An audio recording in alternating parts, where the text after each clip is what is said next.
Vamos a empezar con conceptos, les decía, generales nosotros. Cuando hablamos de conceptos generales son los que se denominan géneros y figuras literarias y están relacionados a poder entender por qué las obras se clasifican o se entienden de cierta manera. Entonces, estos dos primeros puntos, conceptos y figuras, serían conceptos generales. Y la segunda parte de la clase va a ser ya propiamente la literatura griega, que es la literatura de la antigüedad. Comencemos con géneros. Los géneros literarios son clasificaciones, sistematizaciones que tienen que ver con separar en clases, en modos, en tipos de obras. Los que hacen estas clasificaciones vienen desde la antigüedad. El antiguo griego, filósofo griego Aristóteles y otro importante pensador que es Horacio, el ya de la tradición latina. Pero a lo que vamos con esto es que hace ya miles de años se está buscando la manera de entender por qué las obras de algunos autores son diferentes a las de otras, en qué se diferencian, esas características, esos sistemas, esas diferenciaciones se agrupan en estos tres géneros: el género épico, el género lírico y el género dramático. En primer lugar, el género épico es un género que se caracteriza por ser más objetivo o estar más vinculado a lo exterior. Cuando hablamos del objetivo, la palabra viene de fijarse en objetos, ¿no? Pero en realidad también podrían ser personas o ambientes o paisajes, pero a los que se observa, como si los pudiéramos percibir con los sentidos. Entonces, el género épico se va a em, distinguir por mirar a su alrededor, por describir de repente cómo está vestido el personaje o qué acciones realiza. Y hablamos también de que es narrativo. Esa palabra la vamos a usar mucho. ¿Qué significa narrar? Es contar historias. Un personaje hace tal cosa, no se pelea contra un monstruo, defiende a su amada, gana una guerra. Todas estas son acciones que se pueden narrar. Es diferente a un poema, ¿no? En que uno dice, por ejemplo, pensando en un poema muy famoso de Vallejo: hay golpes en la vida tan fuertes, yo no sé, golpes como del odio de Dios. No nos dice qué está pasando, no hay una acción que suceda ahí. Hay golpes en la vida tan fuertes, yo no sé. No se dice qué está realizando la persona que habla, ni sabemos entonces que haya una historia de sucedió esto y hizo esto, ¿no? Entonces, cuando se narran acciones que sí suceden, que, ¿no? Que se entiende que están siguiendo un orden, a eso le llamamos narrativa. Las narraciones, en general, cuentan acciones, cuentan modos de sucesos, ¿no? Modos en que se ordenan los sucesos. Entonces aquí está el género épico. Incluye, como habíamos también señalado, descripciones, pueden ser de lugares, de personajes, de ambientes y de objetos. Habíamos mencionado la poesía como una diferencia, ¿no? Esa denominación en los géneros es el género lírico. La poesía pertenece a este género lírico, que es más vinculado a las emociones o sentimientos. Entonces, aquí le llamamos subjetivo a lo que es interior al sujeto. El mundo interior del sujeto son sus pensamientos y también sus sentimientos y sus diversas emociones. Por ejemplo, en ese poema famoso de Vallejo hay una emoción de sufrimiento y de dolor, ¿no? Golpes en la vida tan fuertes, golpes como del odio de Dios, se dice. Entonces está habiendo una queja, un sentir, un lamento de parte del poeta, ¿no? Entonces ese es el género lírico. Tengamos cuidado con sus micrófonos, por favor, porque estoy por ahí escuchando a veces un poquito de estática. Entonces tenemos dos ahí de los tres géneros que mencionamos. El tercero y último es un tanto distinto en cuanto habla más de acciones, pero que se van a actuar, que se van a representar en un escenario y en un teatro. A ello le llamamos el género dramático. El género dramático, también conocido como el teatro, ¿no? Pero el teatro en realidad es el lugar físico en el que uno va, se sienta y observa la obra. Ahí es donde se ve esta representación de, por un lado, acciones, ¿no? De personajes, de ahí que le llamamos actores, porque realizan acciones. Si se odian, se dan una cachetada, si se quieren, se pueden dar un abrazo, ¿no? Entonces están actuando, fingiendo, y también conversan entre ellos. Necesariamente debe haber diálogo, debe haber acciones que representen movimiento y debe haber diálogo que expresen palabras. Con esas dos en un escenario que nosotros vemos, ¿no? Un escenario de teatro, estamos hablando de la representación escénica o la representación dramática o teatral. Entonces tenemos allí a los tres géneros básicos e importantes. Algunas obras de los diferentes géneros. En el género épico, aquí está Odisea. También en el género épico va a estar Ilíada, que nosotros vamos a ver. En el género épico está el poema de Mío Cid, que nosotros también vamos a ver. En el género épico están las novelas de Gabriel García Márquez o Mario Vargas Llosa, que también vamos a mencionar. Entonces es muy variado y abarca diferentes tiempos y siglos este género épico. Lo importante es distinguir sus características. En el género lírico está el gran César Vallejo, que es justamente el que aparece aquí. Está también la poesía de Gabriel García Lorca, que tiene poemas importantes, la poesía de Pablo Neruda, los 20 poemas de amor y una canción desesperada, vamos a ver en clase. Entonces, el género lírico es la poesía, ¿no? Tiene otras características. Finalmente, en el género dramático, hoy día vemos Edipo Rey, que es una obra dramática. Y más adelante vamos a mencionar una obra que se llama Bodas de Sangre, una tragedia que tiene ese contexto de una boda que sale mal, ¿no? Entonces, obras de teatro también son numerosas. ¿Por qué entonces es importante diferenciar o conocer estos géneros? Básicamente para distinguir entre ellos cuáles son las características. Vamos a ver una obra de qué género pertenece, por qué es que pertenece a ese género, qué características o cualidades le encontramos. En nuestro caso, pues si vemos, por ejemplo, ¿no? Los 20 poemas de amor, ¿a qué género pertenece y por qué? ¿No? Vemos La vida es sueño, es una obra de teatro, es el género dramático. ¿Por qué? ¿No? Ya con estas características lo podemos distinguir un poco mejor. Y siempre que nos quede duda, también lo podemos preguntar en clase. Ese era uno de los primeros conceptos básicos, entonces, los géneros literarios. El siguiente importante concepto eran las figuras literarias. Y las figuras son aquellas que ya se incorporan o se entienden dentro de las obras. Entonces, son modos de expresión o modos de usar el lenguaje que en vez de ser al pie de la letra, ¿no? Que sería una expresión literal, son más bien figurativos, o sea, tienen otro sentido. A ellos son los que llamamos entonces las figuras literarias. Son diversas figuras literarias, de hecho hay decenas, nosotros vamos a ver, me parece que 6 figuras. Entonces,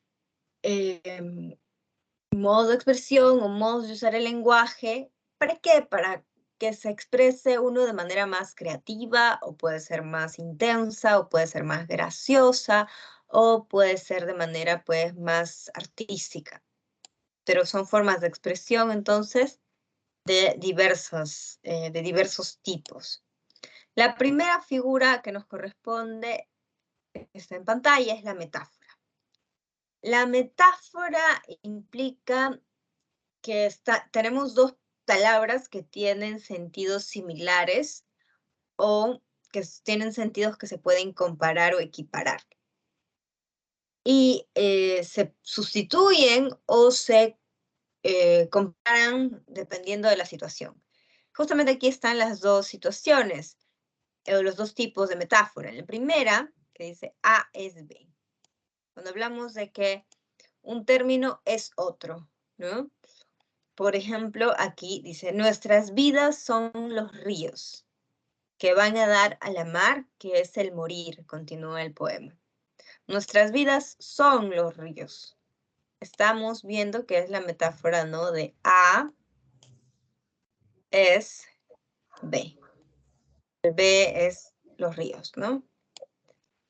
Entonces, ¿cuál sería, pues, la metáfora o el sentido de la metáfora aquí? Es básicamente comparar si es que tienen algo en común o qué tendrían de trasfondo común estos dos elementos, ¿no? Está la vida por un lado y por otro lado el río.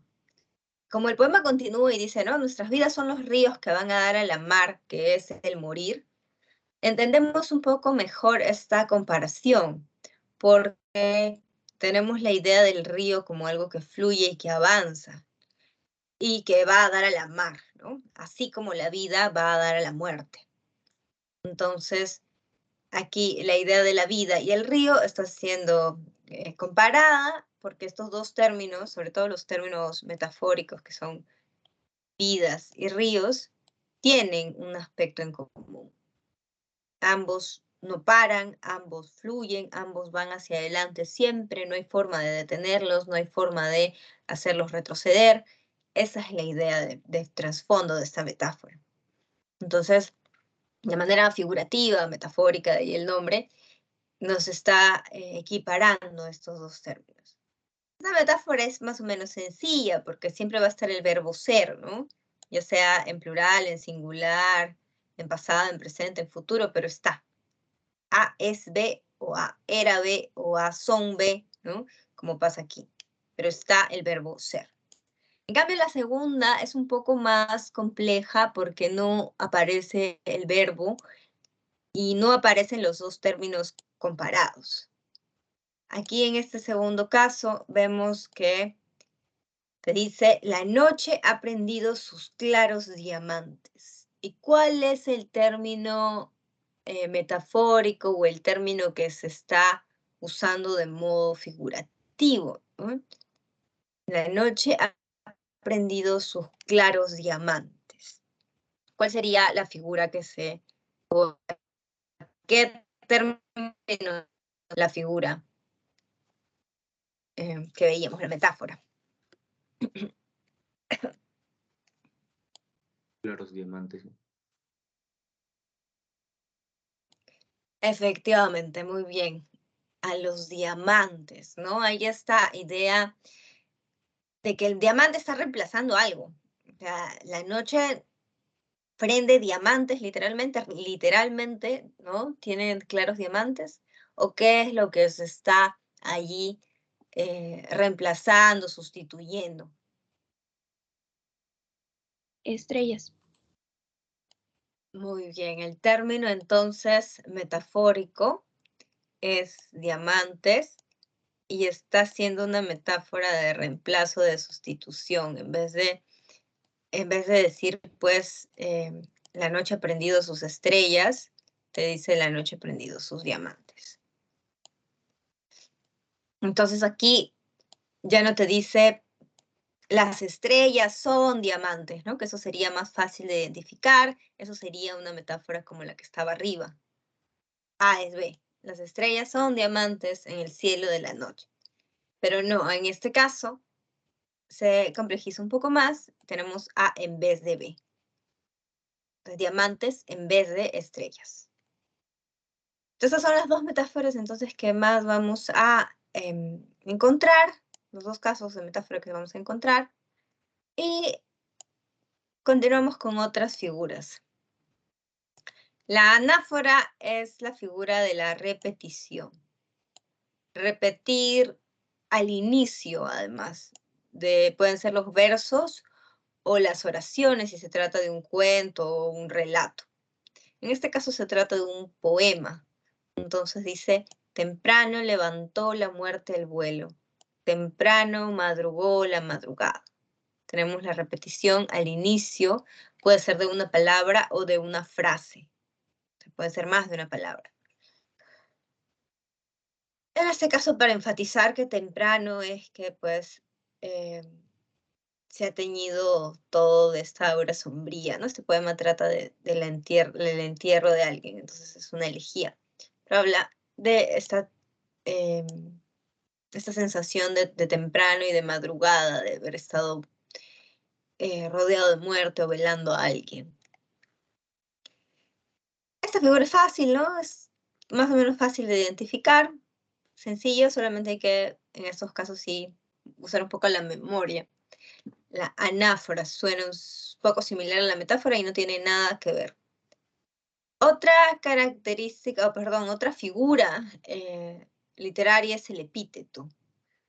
El epíteto expresa una cualidad distintiva, una característica muy particular de la cosa de la que se habla. Puede ser una persona, puede ser un elemento.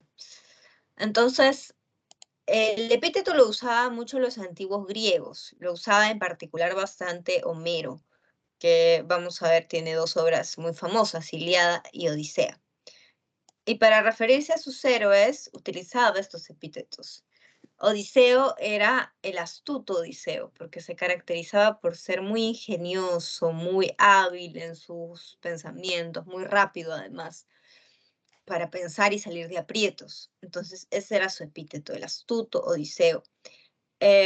Aquiles, que es otro dios, otro héroe que aparece en las obras de Homero, se apoda el de los pies ligeros. Y eso también es un epíteto. Si tú dices Aquiles, el de los pies ligeros, por decir que es muy veloz, puede ser el epíteto más de una palabra, entonces. Puede ser una frase, como aparece aquí también. Era la diosa de los níveos brazos. Tiene los brazos tan blancos que parecen de nieve.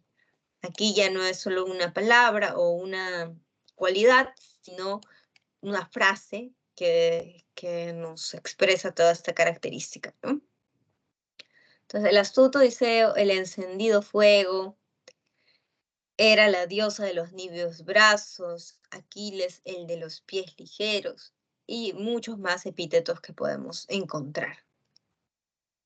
Luego, estos son el segundo, tercero, el cuarto, la cuarta figura es el hipérbaton.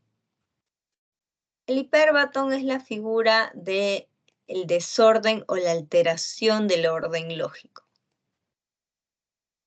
Uno siempre cree que los enunciados suelen tener un orden habitual. Las expresiones, sobre todo en nuestro idioma, solemos pues ordenarlas, eso nos lo enseña en el lenguaje, ¿no? En esta, digamos, en esta disposición de sujeto primero y luego predicado. Sujeto, el verbo, ¿no? Que es el núcleo del predicado, el predicado. Y sin embargo, el español es un idioma que tiene muchas otras formas de ordenar los elementos de la oración. Puedes empezar con el predicado, puedes empezar con parte del predicado y luego parte del sujeto y luego parte del predicado, puedes saltarte algunas partes. Hay toda una forma de complicar el modo de decir ciertos enunciados u oraciones. Por ejemplo, yo podría decir, ¿no? El arpa silenciosa y cubierta de polvo, olvidada de su dueña tal vez, se veía en el ángulo oscuro del salón. Me comienzo con el sujeto, el arpa, luego sus modificadores, ¿no? Silenciosa, cubierta de polvo, olvidada de su dueña, y luego ya el predicado, se veía en el ángulo oscuro del salón. Obviamente esa es una denominación o un ordenamiento de las palabras más tradicional. Y eso es lo que habría que tener en cuenta, ¿no? Que podemos ordenarlo de muchas maneras. En este caso, lo que hace Becker, porque esos son unos versos de Becker, es usar un hiperbatón. Un hiperbatón bastante complejo porque ni siquiera en las frases está ordenado, ni siquiera dice en el ángulo oscuro del salón, ¿no? Sino, como vemos aquí, del salón en el ángulo oscuro, de su dueña tal vez olvidada, silenciosa y cubierta de polvo, veíase el arpa. Entonces, el sujeto, que es el arpa, el núcleo del sujeto, ¿no? Está al final. Y el predicado, o el verbo, ¿no? Es se veía. Se ha reordenado, se ha cambiado la estructura para hacerlo un poco más, en este caso, pues desordenado o en un orden no convencional, pero también probablemente para que suene más rítmico o melodioso. En la poesía se busca mucho también que suene mejor, ¿no? Entonces aquí, en esa búsqueda, suena mejor. Es mejor decir del salón en el ángulo oscuro, de su dueña tal vez olvidada, silenciosa y cubierta de polvo, veíase el arpa. ¿Qué si dijeras, pues, el arpa silenciosa y cubierta de polvo, se veía en el ángulo oscuro del salón? O sea, no tiene el mismo ritmo, el mismo sonido. Está, además, acá presentando al final el elemento del que se habla, ¿no? Es como que en los versos busca mantener cierta intriga sobre qué está. En el ángulo oscuro del salón, olvidada de su dueña, cubierta de polvo, ¿qué está? El arpa al final te dice qué es, ¿no? Este instrumento. Listo, entonces ese es un hiperbatón. Un hiperbatón es el que altera el orden. Y tenemos aquí abajo la hipérbole, que es la exageración. La exageración de atributos o la exageración de cualidades. Un sufrimiento que se exagera, un amor que se exagera, una indiferencia que se exagera. Aquí te dice, no hay extensión más grande que mi herida. Entonces, al decir pues que una herida es lo más grande, ¿no? Porque no hay nada más grande que ella. Está obviamente usando algo o una comparación imposible. Está hiperbolizando, exagerando, agrandando su herida, que en ese caso es un símbolo también del dolor, ¿no? Entonces no hay nada más grande que mi dolor, que mi sufrimiento.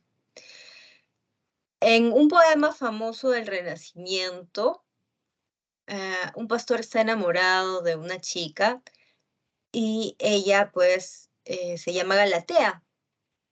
Y él le dice pues más dura, que es más dura que mármol a sus quejas. El mármol es una piedra, ¿no? Más dura que el mármol a mis quejas, más helada que nieve, Galatea.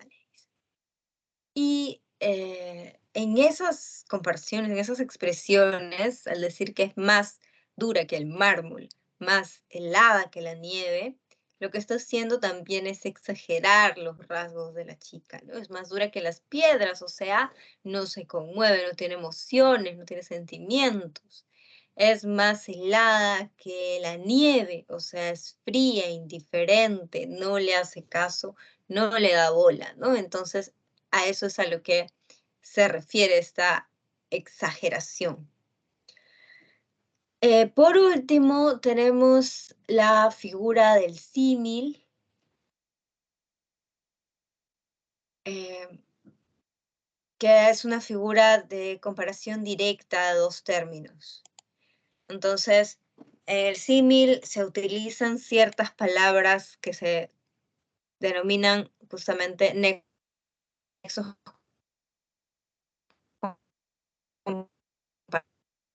usados. Otro nexo muy usado es cual, o tal cual, o se parece a. Entonces, eso va a caracterizar al símil, porque el símil es muy semejante a veces a la metáfora. Aquí, por ejemplo, ¿no? Unos cuerpos son como flores, pero si dijera unos cuerpos son flores, ya sería una metáfora, ¿no? A es B. Pero como utiliza esta comparación indirecta con los nexos, ¿no? Esta comparación muy explícita, ¿no? Allí hablaríamos de un símil, ¿no? Además hay varios símiles aquí. Unos cuerpos son como flores, otros como puñales, otros como cintas de agua. Entonces, tenemos ahí un ejemplo de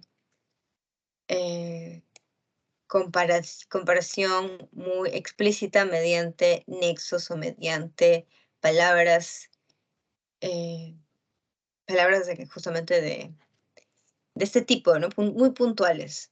Otra comparación que se usa mucho, o otro nexo que se usa mucho es el cual, ¿no? Te dicen las lágrimas cayeron cual rocío en la mañana. Entonces, hay una comparación allí con símil. Listo. Entonces, hasta aquí teníamos algunos elementos generales respecto a, primero, la clasificación. Recordemos que son los géneros: clasificar, diferenciar, sistematizar, o sea, hacer un sistema que ordene las cosas. Y por otro lado, las figuras, que tienen más que ver con expresiones que se usan, tipos de palabras o de orden en las palabras que se utilizan para que sean más expresivas o más graciosas o más artísticas o más hermosas, ¿no? Entonces, hemos visto la metáfora, la anáfora, el epíteto, el hipérbaton, la hipérbole y el símil. Hasta allí, no sé si hay alguna duda, pregunta o algo que tal vez no haya quedado tan claro, no se haya explicado tan largamente. Todo está claro, todo está correcto, todo se entiende. Estos son conceptos generales, ¿no? Entonces los vamos a ir viendo y aplicando a lo largo del curso, conforme veamos, por ejemplo, te decía, una obra que es de teatro, por ejemplo, es una obra del género dramático, ya lo podemos distinguir en uno de estos tres géneros, pero además utiliza muchas comparaciones, utiliza muchos nexos de este tipo, entonces emplea el símil reiteradamente, ¿no? Se habla de esta incorporación de ciertas figuras ya dentro de las obras.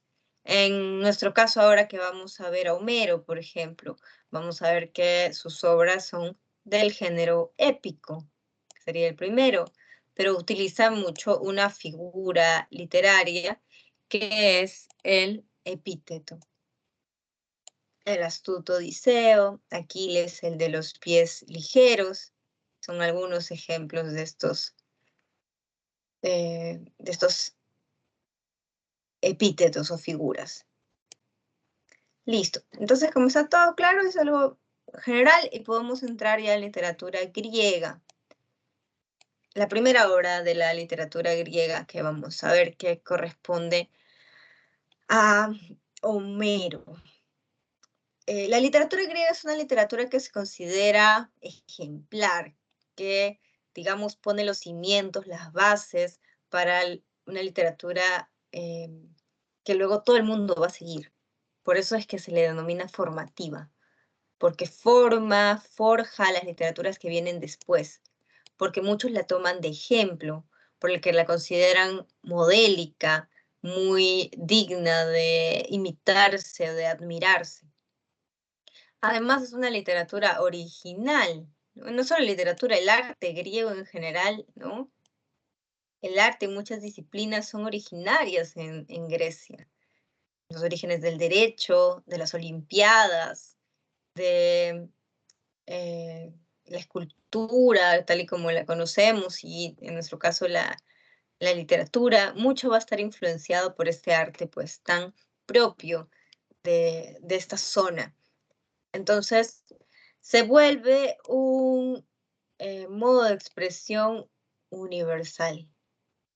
Por más que ya es una cultura de hace casi 3000 años, por más que haya pasado tanto tiempo y ha habido tantos autores diferentes, ¿no? Sigue siendo admirada y reconocida y leída en el caso de la literatura de manera universal. Nosotros vamos a hablar de Homero em, primero, porque cronológicamente Homero es de los más antiguos. Se sospecha que eh, proviene del siglo 8 antes de Cristo. No se sabe exactamente la fecha exacta ni de su nacimiento ni de su muerte, es una figura muy enigmática. Al parecer era de esos poetas antiguos que se les llamaba aedos en Grecia, que tenían muy buena memoria, tenían eh, muy buena capacidad para relatar historias largas y así de memoria. Porque Ilíada y Odisea son obras que ahora nosotros las tenemos y son unos bodoquitos de 400 páginas, ¿no? Son obras extensas. Y originalmente no estaban escritas, se recitaban, eran obras que se denominan orales, o sea, cantadas, recitadas, habladas, con la palabra nada más, con la voz. Posteriormente se van a poner por escrito. Pero entonces, para memorizarte y recitar estas largas extensiones, ¿no? Que son muchísimas páginas ya en la actualidad, tenías que tener una memoria prodigiosa, tenías que tener un gran talento y elaborar obras de este tipo también implicaba todo ello. Entonces se sospecha, y esa es el- la gran obra que se le atribuye a Homero, es que él es el autor de estas dos epopeyas. Ilíada y Odisea. En ambas se habla de una edad heroica, que es una edad antigua, incluso más antigua que Homero. Se habla de grandes héroes que habían vivido en siglos anteriores y que eran héroes porque habían peleado y muchos de ellos salido victoriosos de una guerra muy famosa que también había habido en tiempos anteriores, que era la guerra contra Troya. Habían ganado esta guerra los griegos y justamente Homero le canta a esa grandeza y a esa victoria.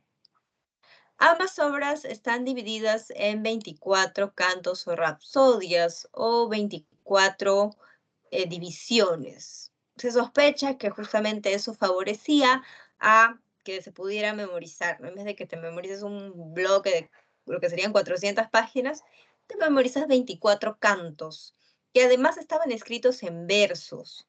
Por eso hablamos de que tienen métrica, ¿no? La métrica es la medida de los versos. Están escritos en versos en griego antiguo, que usaban los versos de 6. ¿Por qué importa esto? Porque ¿qué cosas están escritas en verso? Las composiciones que suelen ser más melodiosas, por ejemplo, las canciones. Por eso es que también se habla de cantos o rapsodias, ¿no? Hay esta idea de que tienen cierta musicalidad, de que al parecer se cantaban. Muchos sospechan que Homero tenía una lira, que es un instrumento musical antiguo, y que con eso iba recorriendo diferentes pueblos y contando estas grandes hazañas de héroes como Aquiles o Ulises, que se enfrentaban a los adversarios más fieros, incluso a criaturas mitológicas, y salían vencedores. Entonces, eran como cantos, historias contadas y cantadas que tenían cierto ritmo, tenían versos y métrica.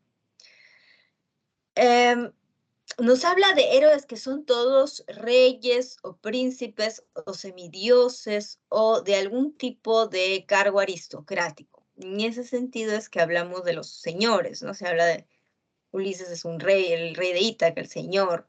Agamenón es el rey de Argos. Así hay varios personajes que son importantes de este mundo pudiente. Y como ya te iba anticipando cuando hablábamos de figuras, utiliza la figura del epíteto, la figura de expresar una cualidad, muchas veces la reitera a lo largo de la obra, para referirse a un personaje. Entonces, Ulises es el astuto Odiseo o Ulises, ¿no? Que es el nombre equivalente. El astuto, Odiseo el astuto, Ulises. Circe, que es una bella hechicera, es la de los bellos cabellos. Circe, la de los bellos cabellos. Hera, que es la esposa de Zeus, la diosa, era la de los níveos brazos, los brazos tan blancos como la nieve. Y así. Entonces, muchísimos, muchísimos epítetos para caracterizar a sus personajes.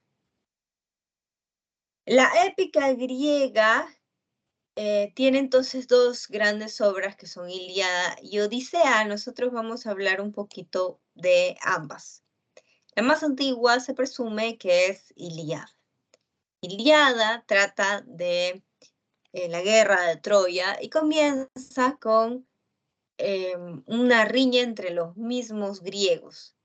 Para empezar, hay que distinguir que habían dos bandos, ¿no?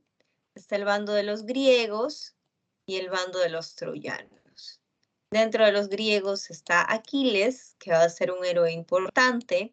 Aquiles representa pues a la juventud, es un hombre muy valiente, un joven muy, muy valiente y muy bueno en la pelea, pero Aquiles es también pues un tanto caprichoso, un tanto impetuoso, y los griegos en sí, la obra comienza pues con que hay un percance entre ellos.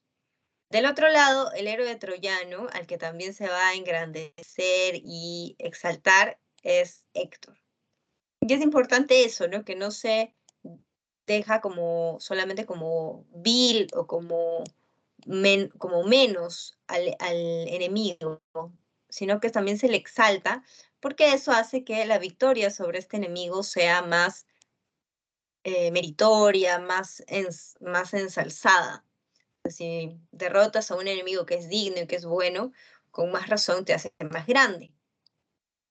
Entonces, bueno, tenemos a los dos bandos con sus dos héroes, los griegos y los troyanos. En los griegos también está el rey Agamenón. Y comienza así el problema. Agamenón había tomado a una chica troyana como esclava, pero los dioses, sobre todo el dios Apolo, le castigan porque esa chica era una sacerdotisa de Apolo. Entonces le comienzan a mandar una peste a los griegos. Y Agamenón no quería devolver a la chica, no quería devolver a esta chica troyana, hasta que Aquiles le tiene que instar, junto con todos los compañeros, pero Aquiles es un líder porque obviamente todos lo admiran y lo ven como alguien pues valeroso. Entonces, Agamenón se molesta, va a hacer caso y va a devolver a esta chica que era troyana, pero se molesta con Aquiles. En gran medida vemos que hay como que una tensión de egos, ¿no? Y le dice de manera pues bastante descortés, que bueno, yo devolví a la chica, ¿no? Que se estaban quejando, pero ahora me voy a quedar con la mejor esclava, o la esclava más hermosa de Aquiles.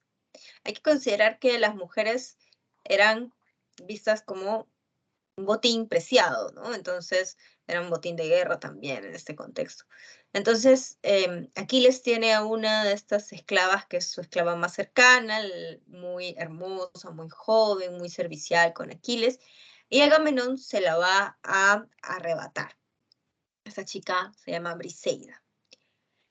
Entonces ahí comienza el problema, por un capricho, digamos, del rey Agamenón, y luego la respuesta de Aquiles, que también pues se molesta, es que no va a pelear más. Entonces eso genera también problemas para los pobres griegos, porque están en plena guerra, pues, y que se retire el más importante peleador es quedarse sin su mejor pieza, digamos, en el campo de batalla. Aquiles era tan bueno en la pelea que podía enfrentarse a dos hombres y ni aún así lo derrotaban. Aquiles era tan bueno en la pelea que los troyanos se esconden a su paso. Nadie quiere pelear a solas contra Aquiles. Todos saben que enfrentarse a Aquiles es enfrentarse a la muerte. Entonces, hay fuerte, ¿no? Esta admiración y al mismo tiempo temor del otro bando hacia Aquiles. Y los griegos prácticamente le van a rogar que vuelva, excepto Agamenón, obvio, que Agamenón está todo orgulloso. Pero varios de los amigos y guerreros con los que Aquiles ha peleado le piden, ¿no? Que vuelva, pero Aquiles está furioso. De ahí que un tema importante es esta cólera de Aquiles, ¿no? Entonces, su gran amigo, muy cercano, que es Patroclo, él le dice, yo no te voy a pedir que vuelvas, porque sé que estás molesto y ya te han pedido esto otras personas, así que no es mi lugar. Pero te voy a pedir un favor, y es que como no estás usando tu armadura, me la prestes a mí para salir a defendernos, porque los troyanos ya nos están pisando los talones. Los troyanos, aprovechando que Aquiles no está, están avanzando, ¿no? Y estos dos campamentos en los que están tratando de atacar el campamento vecino, los navíos vecinos. Entonces hay toda esta idea de eh, abalanzarse sobre el enemigo. Y los troyanos están avanzando en esa dirección. Patroclo le dice a Aquiles, préstame tu armadura porque tu armadura es mucho más fuerte y poderosa. Aquiles, a todo esto, es un semidios, hijo de una diosa, que es la diosa Tetis, que le va a hacer la armadura, ella misma lo va a mandar a hacer con el dios pues, del fuego y los metales. Entonces, es una armadura especial, efectivamente, más resplandeciente y más duradera. Y Aquiles, como lo quiere tanto Patroclo, le presta la armadura. Patroclo sale al campo de batalla y al principio ayuda a los aqueos, es otra denominación que se le da a los griegos. Ayuda mucho a los griegos porque sale a matar, a defender, a expulsar a los troyanos, los hace retroceder, pero gran parte de su éxito se debe a que los troyanos creen que es Aquiles. Está usando la armadura de Aquiles, que es, como te decía, más resplandeciente, más de caballero del zodiaco, ¿no? Está así, todos están pensando que es Aquiles, hasta que en un punto a Patroclo se le cae el casco y Héctor, que era el héroe contrario, se da cuenta y lo enfrenta. Ya sabiendo que no es Aquiles, no hay tanto que temer y va a ir a darle muerte. Entonces, allí Aquiles se va a entristecer y a enfurecer más. Lo han dejado sin su mejor amigo y con esa cólera es que va a ir a enfrentarse a Héctor. Va a ir con una sed de venganza, no solamente para defender a los griegos, no con ese objetivo principalmente, sino con el objetivo de vengar a su amigo. Entonces, Aquiles se enfrenta a Héctor, lo termina matando con un lanzazo en el cuello y no contento con haberlo matado, ¿no? Y ya derrotado en batalla, va a arrastrar su cadáver, lo va a atar con unas cintas de cuero, se nos dice, ¿no? Lo ata a su navío y lo va a arrastrar de un lado a otro. A lo lejos, los troyanos, sobre todo las troyanas y pobrecita la esposa de Héctor, que tiene además hijitos pequeños, em, lo ven y lloran a lo lejos, porque Héctor era el héroe pues, más querido y más admirado del otro bando. Y se quejan amargamente de que es un final muy injusto, ¿no? Está bien si lo ha vencido, lo ha matado, todo eso es dentro de la dignidad que hay en el campo de batalla, pero arrastrarlo de esa manera y las cosas que dice Aquiles dice que no va a descansar hasta que las aves de rapiña y los perros hayan hecho presa de su cadáver, ¿no? Entre el polvo, el calor y estos animales quiere básicamente pues deteriorar por completo la figura del héroe caído. Pero el papá de Héctor, que es el rey de Troya, Príamo, ya un rey viejito, un hombre mayor, va a ir y va a meterse al campamento griego para hablar con Aquiles.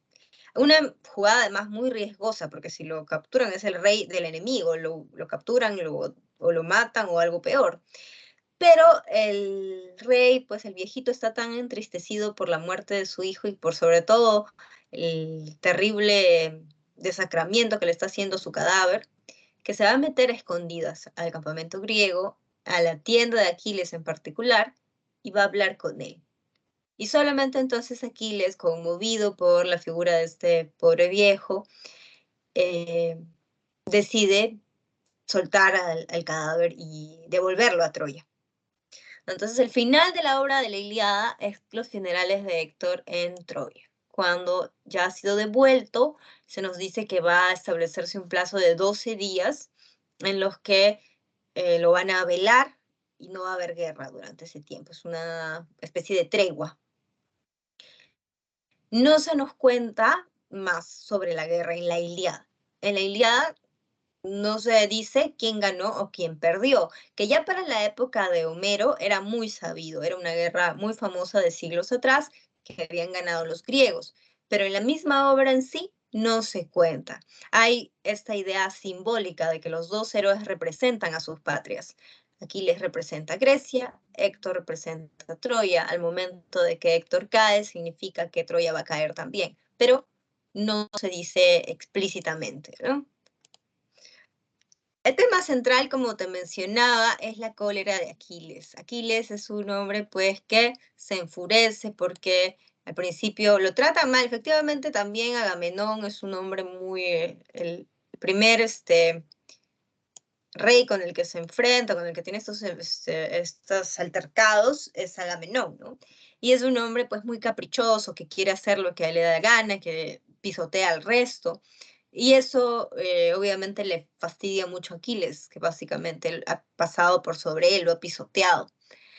Y luego se encoleriza también porque muere su amigo, ¿no? Después de la muerte de Patroclo, esta cólera se ve atizada, se ve más encendida. Y, eh, y todas estas, pues, muertes y demás son consecuencia entonces de la cólera de Aquiles. También hay muchas reflexiones en torno a la muerte, a la guerra, muchas descripciones pues de los soldados caídos, ¿no? Que la mayoría son jóvenes, justo eso describen, que son cuerpos jóvenes que ya son cadáver para la tierra y la descomposición. Hay todas esas descripciones de algunos soldados caídos, sobre todo cuando son personajes importantes, como por ejemplo Patroclo, que hacen pensar en justamente los efectos de la guerra.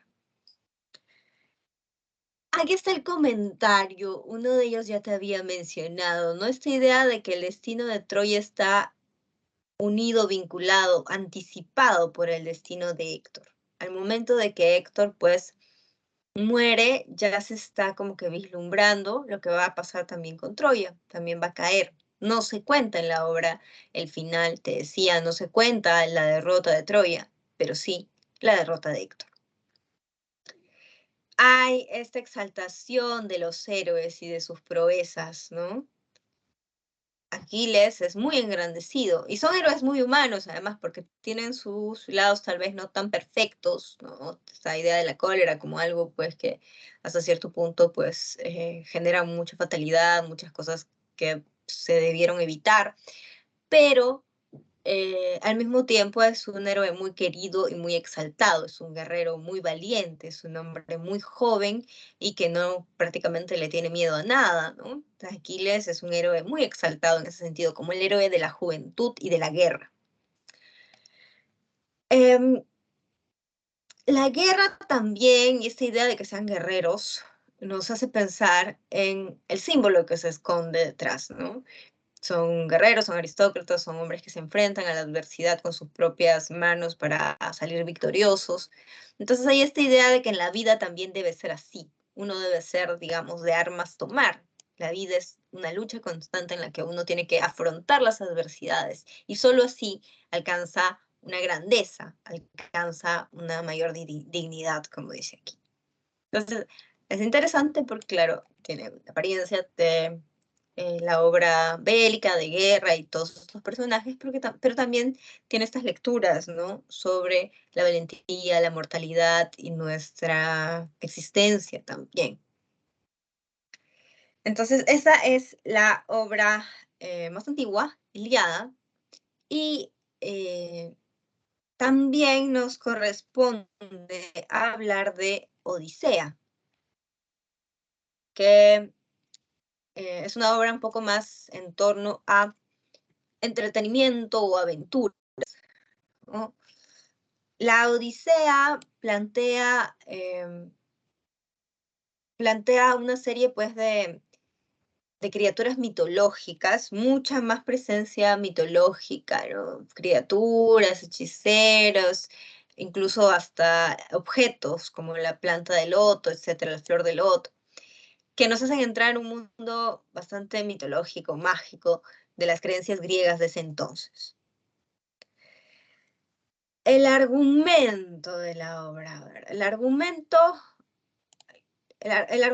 comienza con Ulises o Odiseo, que es el héroe. Aquí aparece con algún nombre. No, no me parece como Odiseo, puede ser. Bueno, tu separata puede estar con ambos nombres, porque Odiseo es el nombre más antiguo, proveniente del griego, y Ulises es el nombre que se usa, digamos, ya españolizado, ¿no? Latinizado. Y bueno, Ulises o Odiseo ha estado 7 años, se nos dice, retenido en una península muy, muy, muy lejana a su casa, que es Ítaca. Él básicamente pues tiene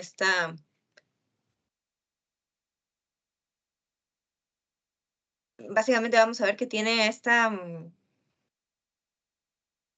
este pesar de no poder volver a su hogar, de que pese a que pues está triste, está tratando pues de ver la forma durante mucho tiempo, ¿no? Intenta regresar, no he podido.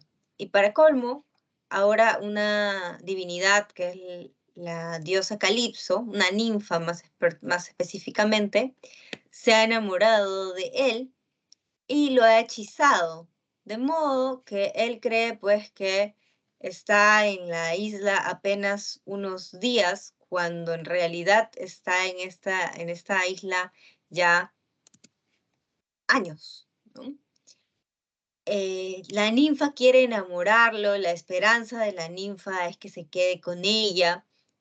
Es más, pues cuando luego los dioses le van a pedir a Calipso que lo devuelva al mar, que le mande una embarcación, le dé provisiones y lo mande al mar, Calipso no quiere, ¿no? Está muy molesta. Ella dice, pero ¿por qué, no? Los hombres siempre pueden tener digamos, distracciones, sus juguetes, y una mujer quiere hacer lo mismo y no los dejan, ¿no? Entonces ella quiere quedarse con él para, digamos, entretenerse, para enamorarlo, seducirlo. Pero los dioses, en particular la diosa que más protege a Odiseo es Atenea, y Atenea pues va a estar siempre ayudándolo para que vuelva a su hogar. Entonces, bueno, quiero compartir para que entendamos un poco más el mapa. Él va a viajar por muchos lugares, intentando pues regresar a su hogar, intentando eh, volver donde está su esposa y su hijo. Además, hay que tener en cuenta que él tiene una bella esposa que es Penélope y un hijo al que prácticamente no ha llegado a conocer porque él se fue a la guerra cuando era muy pequeño. Entonces ha estado mucho tiempo y prácticamente pues no lo ve, ¿no? Su hijo es Telémaco. Pese a esto, pese a que pues ya ha pasado casi 20 años, él no ve a su esposa ni a su hijo, ambos, tanto Penélope como Telémaco, creen que está vivo y van a ir a buscarlo porque, bueno, en el caso de Telémaco, va a ir a buscarlo porque quiere saber noticias de él. Por más que todo el mundo en Ítaca, todo el resto de personas, sobre todo los pretendientes que se quieren casar con Penélope, creen que Odiseo está o muerto o que ya no va a volver más. El hijo y la esposa están empeñados en que él no ha muerto, ¿no? En tener esta esperanza de que puede volver. Entonces, ahí está, esto era lo que quería enseñarles. Tenemos que el héroe comienza su viaje aquí donde Calipso, 7 años, o mejor dicho, la obra, la epopeya comienza ahí donde Calipso, y sin embargo, él ha pasado por muchos otros lugares. Y después de que Calipso lo libera, se nos dice que esta es la línea, esta es la línea de arriba, que es la que sigue, ¿no? Calipso lo libera y va a ir a parar a un palacio que se llama Feacia, el lugar. Un palacio donde el rey, justamente el rey de los feacios, lo va a tratar con mucho cariño, con mucha cercanía, y allí Odiseo va a contar sus aventuras por diferentes lugares. Aquí se ve en celeste lo que es el mar, todo el resto es tierra. Y él ha pasado por muchos lugares. Salió dentro de Troya, que la guerra de Troya dura casi 10 años, y luego ha estado casi 10 años más yendo de un sitio a otro, por una tierra de los icones para sacar provisiones, se pierden y termina en una tierra llamada de los lotófagos, que es donde está la flor de loto. Si tú tragas esta flor de loto, comes esta flor de loto, te, básicamente pues te borras la memoria, ¿no? Varios de sus compañeros comen la flor de loto y terminan pues olvidándose de sus esposas, de sus hijos, y tiene que pasarse el efecto para que recién pues reaccionen, ¿no? Pasa también por diferentes otros territorios donde está Circe y demás, y uno de estos territorios aquí, en lo que sería ahora Europa, es la tierra de los cíclopes. Los cíclopes son otras criaturas mitológicas, gigantes de un solo ojo que devoran seres humanos. Y cuando llega Odiseo con sus amigos, van a comerse a varios de sus amigos, y Odiseo, para tratar de escapar ese destino, va a tener que engañar a un cíclope. Le va a tratar como amigo, lo va a tratar con mucha cercanía, lo va a, básicamente, pues a engatusar, ¿no? Y le va a ofrecer vino. Entonces le sirve vino, le habla, lo trata con mucha efusividad, y este cíclope, que se llama Polifemo, está ya borracho y se está quedando dormido. Odiseo entonces agarra una lanza y con la pica le da en el único ojo y lo deja ciego. Todo esto, este es un episodio muy famoso, ¿no? Porque Odiseo le había dicho en su conversación de supuestos amigos que su nombre es Nadie.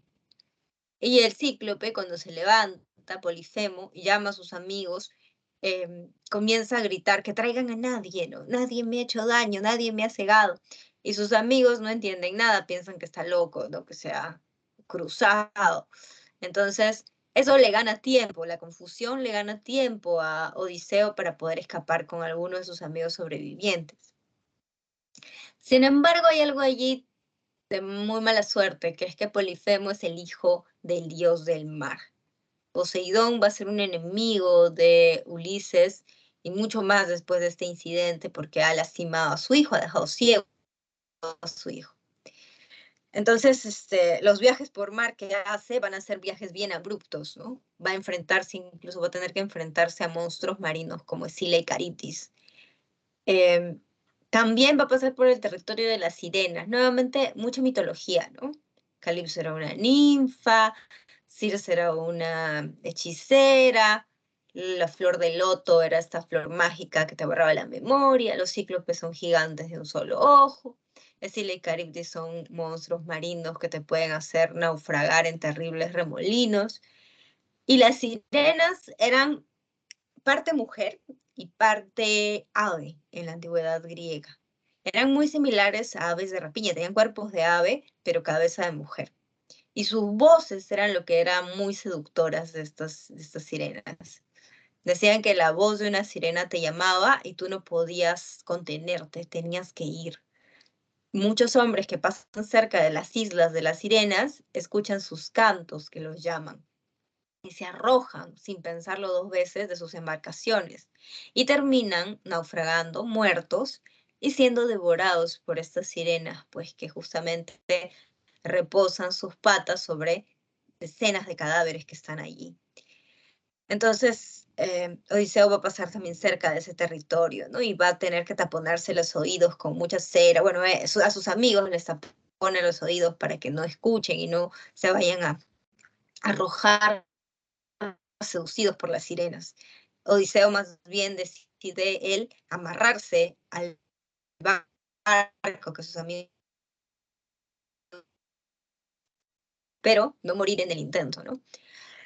Entonces, esta es como que la sucesión de lugares, ¿no? Él está en Troya primero, luego va a la tierra de los Cicones, luego a la de los Lotófagos, pasa por diferentes tierras como la de Cíclopes, la de Circe, la de las Sirenas, y se aleja muchísimo hasta llegar a donde estaba la ninfa Calipso. Entonces la epopeya comienza con él en la tierra de Calipso, pero antes de eso él ya había estado en muchos otros lugares, perdido, naufragando, y en ese trayecto ha perdido también a sus amigos, porque han muerto, han naufragado, han sido devorados, etcétera, etcétera. Entonces él llega solo finalmente a Feacia, donde lo va a ayudar el rey de los feacios, y de allí entra a Ítaca, que ya es donde siempre debió estar. Él debía hacer este viaje nada más, ¿no? De Ítaca, de Troya a Ítaca, pero ese viaje se ve muy frustrado. Si lo vemos en el mapa, es un viajezazo. Se está viajando por toda Europa y hasta parte de África. Entonces, eso era como para que lo tengamos visualmente. En ese tiempo, te decía, mientras Ulises está perdido, Odiseo está perdido, Telémaco trata de buscarlo, ¿no? Él ha estado retenido con Calipso, Telémaco está buscándolo, están, digamos, cruzándose, ¿no? En espacios. Y el dios lo odia, el dios del mar, que es Poseidón, lo odia, y todo en contra de Odiseo, hasta que finalmente, con la ayuda de los dioses, sobre todo Atenea, que va a insistir tanto, él va a terminar pues en la isla de los Feacios. Calipso lo embarca y lo manda con dirección a Ítaca, pero antes de llegar a Ítaca se pierde un poquito, pero ya está cerca, ¿no? En la isla de los Feacios ya está más cerca a su tierra de gobierno. Entonces ya ahí está a un paso y lo van a ayudar. Esa es la isla de los Feacios en que él cuenta todas estas aventuras como un recuerdo. Y un importante recuerdo que tiene es la guerra de Troya. ¿Cómo termina la guerra de Troya? Nos enteramos porque nos lo cuenta aquí Ulises. No está en la Ilíada, sino que está en esta obra. Nos dice, ganaron la guerra de Troya con un ardid, con una treta, y que era además de la misma invención, de la misma cabeza de Ulises, ¿no? Él había tramado que le hagan un regalo a los troyanos, que en realidad iba a ser una trampa, ¿no? El famoso caballo de Troya, un enorme, enorme caballo de madera muy hermoso, madera pulida, que parecía como una ofrenda de paz, cuando en realidad adentro escondía al ejército griego, gran parte del ejército griego que iba a atacar a los troyanos dentro de su propio campamento y de esa manera los iba a poder arrasar más fácilmente. Entonces así es como se gana la guerra y Ulises lo cuenta en esta obra, en esta parte. Y cuenta todas estas aventuras que te he mencionado, ¿no? Que son muchísimas. Todos estos diferentes lugares por los que pasa, las ocurrencias, la mitología, que es muy, muy insistente, muy recurrente, te cuenta. Y después de eso, por fin regresa a Ítaca. Su patria, recordemos que Ulises es el rey de Ítaca. Penélope lo está esperando, no ha querido casarse durante todo ese tiempo, te decía, es bastante tiempo, son prácticamente 20 años. Además, tenía unos pretendientes muy insistentes que siempre están queriendo que ella elija a uno y se case de una vez con uno de ellos. Pero Penélope ha hecho también sus tretas y ha logrado pues mantenerse sola, ¿no? y algo de lo que se entera Ulises por Telémaco, porque lo primero que va a pasar cuando él llega a Ítaca es que se logra comunicar con su hijo, se logra reunir y coordinar con él, ¿no? Mucho antes de incluso ver a Penélope, solamente padre e hijo. Ulises se entera por su hijo que estos pretendientes pues eran de lo peor, ¿no? Que han estado haciendo estragos en el palacio.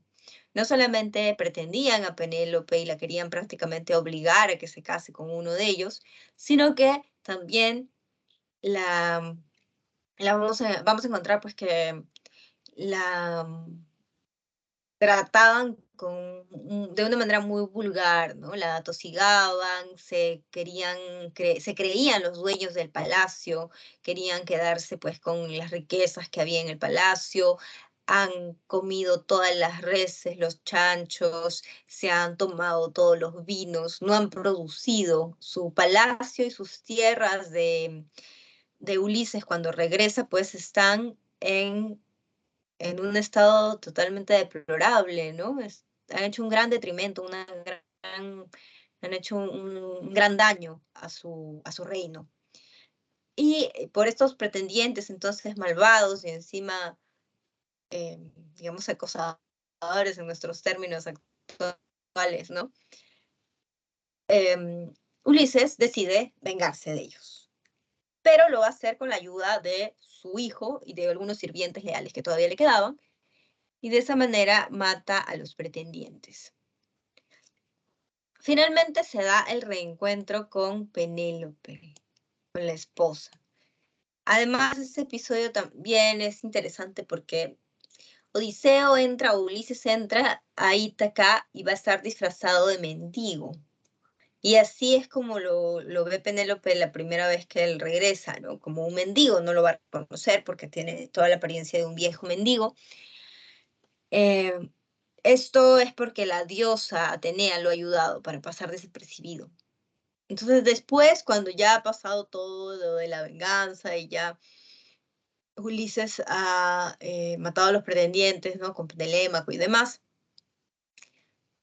habla con Penélope y Penélope no le cree, no le termina de creer, ¿no? Cree que tal vez es una jugada cruel del destino, que algún dios está queriendo engañarla, porque antes había visto que era un mendigo y ahora pues no está seguro si de verdad la apariencia es su marido o es solo la apariencia de su marido. Entonces, Odiseo tiene que convencerla y básicamente pues le cuenta la historia de cómo es que él mismo edificó la cama nupcial en la que dormían cuando se casaron, desde que se casaron, ¿no? Y le dice que una de las patas de la cama es la raíz de un árbol antiguo que había y que del resto del árbol, de la madera, cortó y talló todo el resto de la cama. Y la tapizó con cueros de color vino porque a ella le gustaban y todo. Le cuenta todo, ¿no? Cómo era cuando recién se casaron. Y así es que por fin a sus ojos y se da el reencuentro entonces familiar. La Odisea es una obra llenísima de aventuras, es una obra pues de aventuras en alta mar además, ¿no? Entonces es muy icónica porque a partir de eso salen muchísimas historias que hasta ahora se siguen contando sobre cosas que pueden pasar en un viaje. En este caso, el tema central es el retorno del héroe a su hogar, el retorno del héroe a Ítaca, pero además el retorno a su familia y a su patria. Odiseo está muy dolido por no poder ver a Penélope y a Telémaco, y además luego muy dolido porque ve que su reino está en estado pues de descuido calamitoso, porque estos pretendientes no han sabido tratar bien, ¿no? Su territorio. Entonces hay este amor también a la patria, el amor a la tierra propia. No en vano a Odiseo se le denomina pues ¿no? El astuto o el ingenioso, el lleno de ardides, es porque él simboliza estas características. A diferencia de Aquiles, que era el héroe pues, de la cólera, pero también de la valentía, el héroe de lo guerrero, ¿no? Aquiles era el héroe juvenil. A diferencia de él, Odiseo ha estado 20 años en alta mar o perdido de aquí a allá, ¿no? Y es un hombre que sabe valorar mucho más lo que es la familia, la estabilidad, el estar en su hogar, y representa al héroe más maduro. O sea, Aquiles era como que el héroe de juventud, ¿no? Más impetuoso, más guerrero.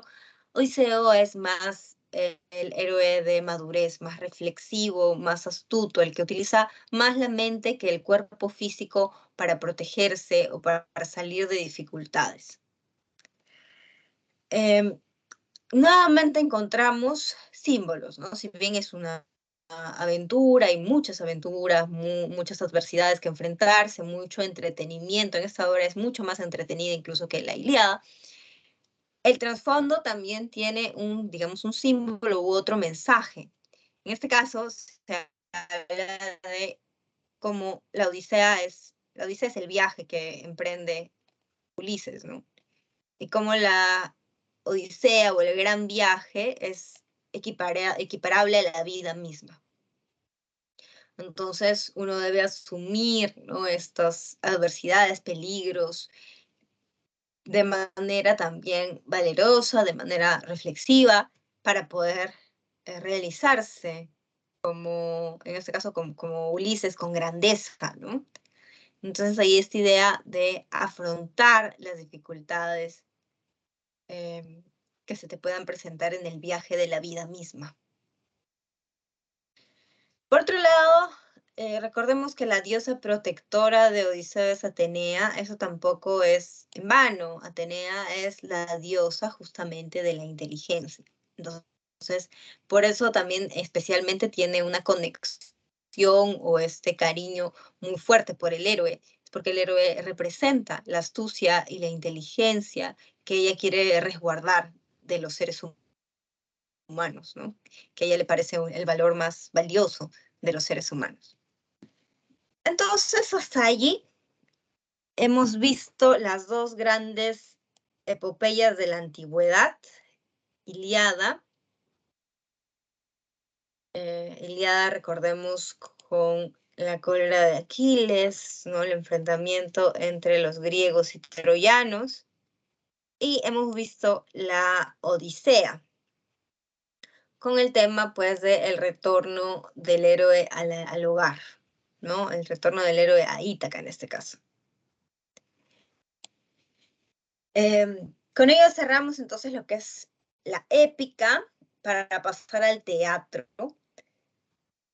Si hasta aquí no hay ninguna duda, consulta o comentario, podemos pasar al siguiente punto, que sería el teatro en la antigüedad griega.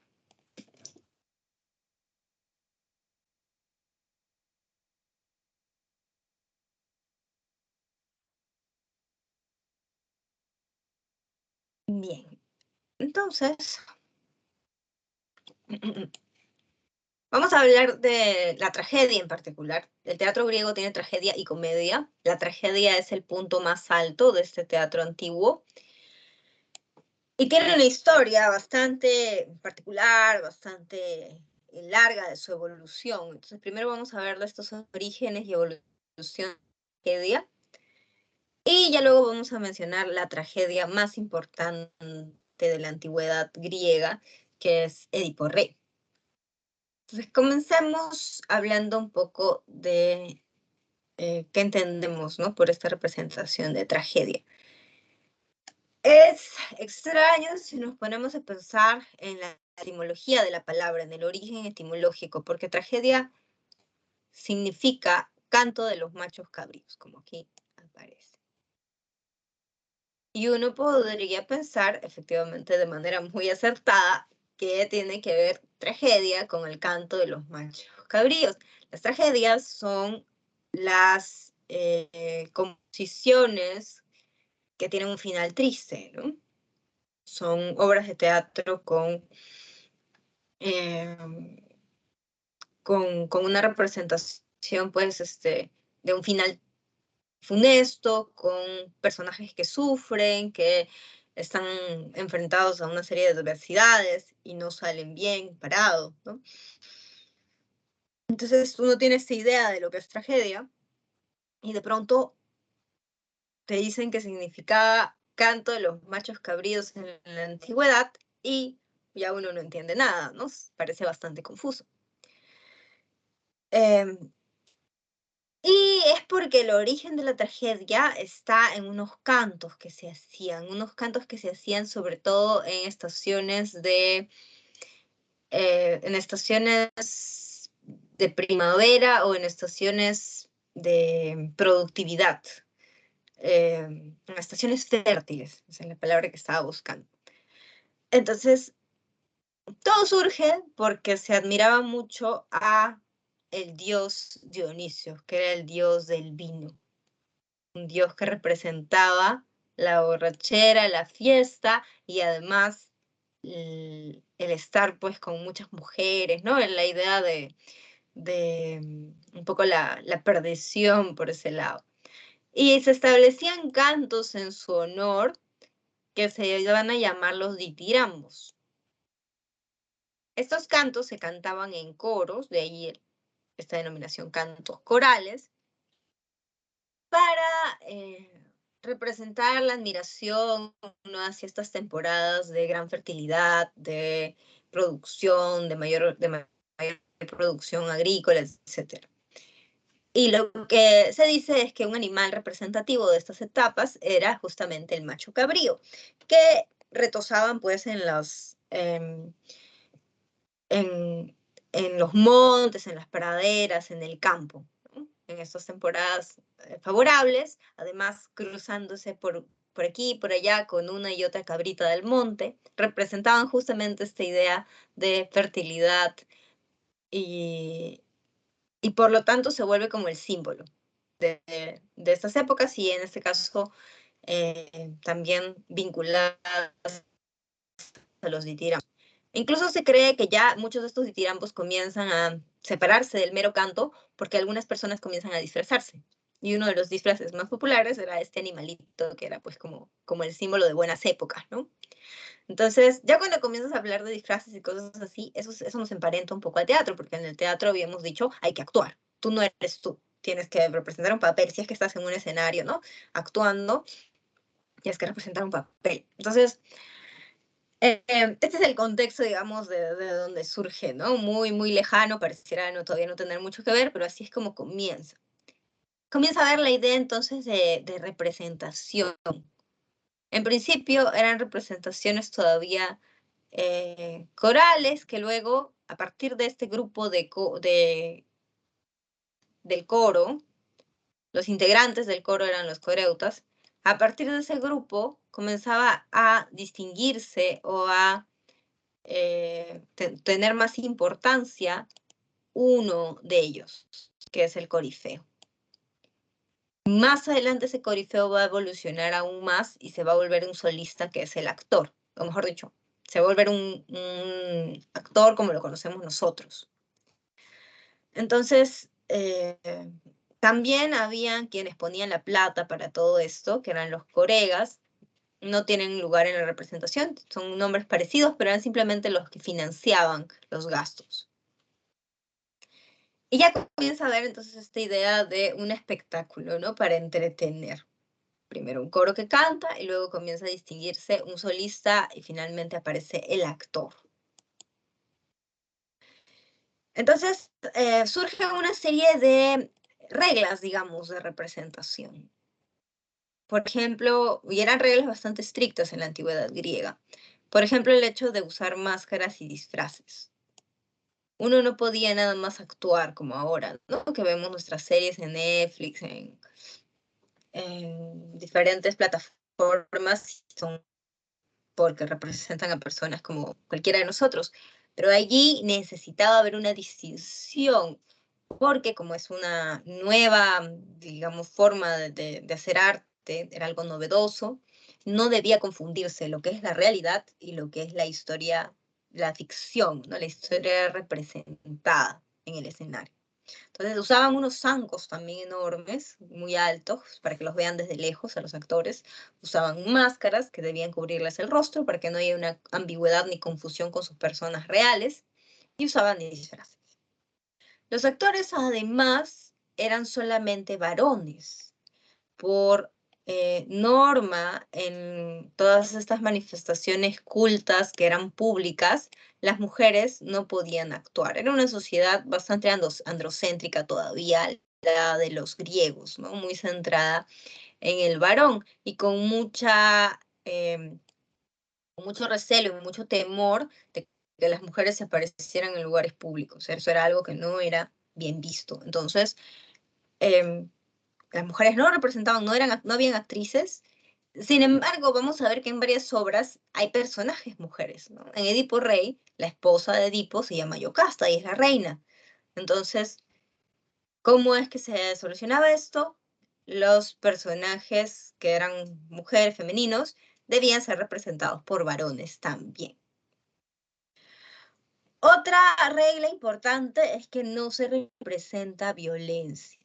No puede haber en estas obras antiguas golpes, sangre, algún tipo de violencia así extrema o mucho menos muerte. Ya en el escenario no se puede representar. Pueden haber obras en que se denote esto o que se dé a entender esto, ¿no? Pero no que se muestre en el escenario. Por ejemplo, en Edipo Rey, nosotros sabemos, probablemente todos, si no la mayoría, en Edipo Rey hay escenas pues en las que se nos va a contar que un personaje se suicida y otro se saca los ojos. Nada de eso se ve en el escenario en sí. Se cuenta, ¿no?, que tal persona se ha suicidado adentro del palacio, nadie la ha visto. Entonces, no se puede representar así en la vista del público estas escenas violentas. El teatro antiguo también, o las tragedias antiguas, tienen tanto las partes cantadas, que son las del coro, y también las partes que son habladas o recitadas, que eran las del actor. Para esto hay zonas bien delimitadas en los antiguos teatros griegos. Las partes recitadas por el actor se daban en esta parte que llamamos la escena o el escenario. Ahora le llamaríamos el escenario, ¿no? Por otro lado, las partes que eran cantadas por el coro se representan en este semicírculo de aquí abajo, que se llama la orquesta. Y había también una construcción o edificación que estaba detrás del escenario, detrás de la escena, que es esta parte de acá, que se le llama palacio. No es literalmente un palacio, era una gran construcción en donde los actores entraban a cambiarse, a cambiar de escena también, cuando ya no se les tenía que ver, ¿no?, en el escenario, entraban allí. Entonces hay esta idea de partes delimitadas para cumplir ciertas funciones. Una parte para el coro, que es la orquesta, una parte para los actores, que es la escena, y una parte donde no te deben ver, o es donde se mantiene la ilusión, ¿no?, que es el palacio. Entonces, hay, como ves, un montón de reglas. Eran muy estrictos y pensaban mucho los detalles, hasta los más mínimos, en los antiguos griegos. La finalidad de estas obras era la catarsis. La catarsis, según el antiguo filósofo Aristóteles, y eso lo escribe en su obra muy famosa, Poética, que es una obra sobre justamente literatura de su época, ¿no?, antigua, habla mucho de Edipo, a quien mira mucho a Sófocles, ¿no? Y habla mucho también de Homero. Pero bueno, él habla de la tragedia con esta finalidad, que es una limpieza. Y utiliza esta palabra. La catarsis, según lo que define Aristóteles, tiene como dos acepciones o dos formas de cumplir su objetivo. Una es que purifica al espíritu de los seres humanos, porque genera compasión y miedo en los espectadores. Cuando uno ve cosas tan terribles que le pueden pasar a un hombre como Edipo, que había sido el rey además, uno se siente conmovido, siente pena por Edipo, pero al mismo tiempo siente miedo de que algo así nos pueda pasar, ¿no? Entonces uno, digamos, vuelca muchas de las expectativas en lo que está viendo. Otra de las acepciones de catarsis, otra de las formas de entender esta palabra, es que se purifican las pasiones humanas mediante el arte. Entonces, en vez de que tú tengas que vivir estas pasiones extremas o que te tengan que tocar vivir cosas, ¿no?, tan horroríficas, simplemente viendo una obra de teatro, ¿no?, contemplando estas obras que son obras de arte, sientes, mediante la emoción estética, ¿no?, una purificación de estas emociones intensas. Listo, entonces esa es la evolución y las características y la finalidad de la tragedia. Recordemos, ¿no?, hemos señalado los orígenes, que son bastante complicados con esto de los cantos antiguos al dios Dionisios, la representación, que tiene numerosas reglas, pautas, como te decía, muy pensado, muy maquinado. Y finalmente la finalidad que hemos visto es la catarsis, ¿no? Entonces, con ello tenemos cubierto esa evolución de la tragedia. La tragedia griega llegó a un punto máximo de desarrollo, el que se considera su momento dorado, el momento más alto y de esplendor de la tragedia griega, es el siglo de Cristo. Y justamente ese es el siglo en el que vive y se desarrolla la obra de Sófocles. También llamado el siglo de Pericles, por cierto, el siglo V antes de Cristo. Es una época en que se desarrollan mucho las artes, se desarrollan mucho también los deportes, incluso algunos otros componentes, ¿no?, jurídicos, legales, económicos. Varias cosas están en desarrollo en este siglo, por eso es que es un siglo como dorado, de esplendor. Listo, entonces vamos a hablar un poco de Sófocles.